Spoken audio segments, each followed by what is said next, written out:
Many, many years ago lived an emperor who thought so much of new clothes that he spent all his money in order to obtain them.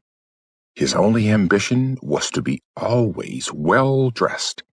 He did not care for his soldiers, and the theater did not amuse him.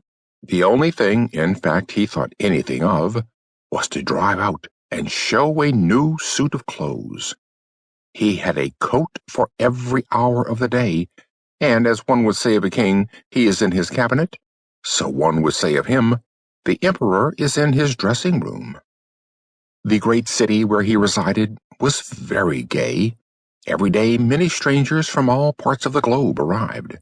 One day 2 swindlers came to the city. They made people believe that they were weavers, and declared they could manufacture the finest cloth to be imagined. The colors and patterns, they said, were not only exceptionally beautiful, but the clothes made of their material possessed the wonderful quality of being invisible to any man who was unfit for his office or unpardonably stupid. That must be wonderful cloth, thought the emperor. If I were to be dressed in a suit made of this cloth, I should be able to find out which men in my empire were unfit for their places, and I could distinguish the clever from the stupid. I must have this cloth woven for me without delay.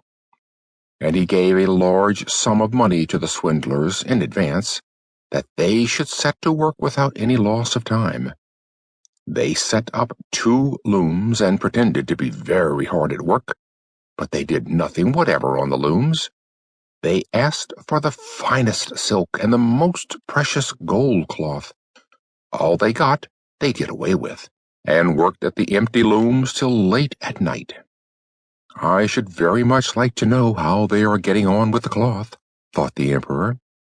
But he felt rather uneasy when he remembered that he who was not fit for his office could not see it.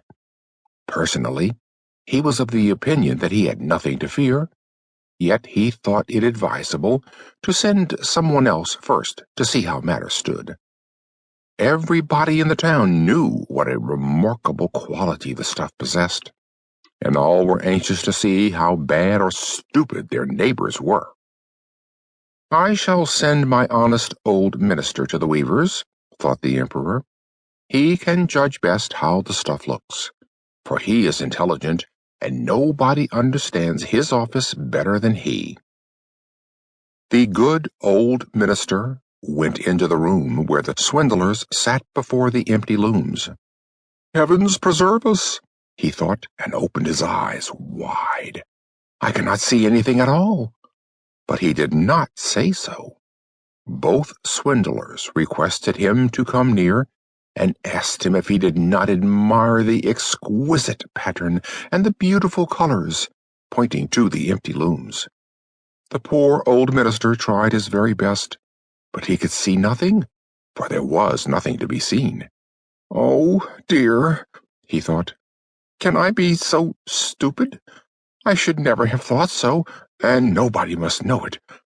Is it possible that I am not fit for my office? No, I cannot say that I was unable to see the cloth. Now, have you got nothing to say?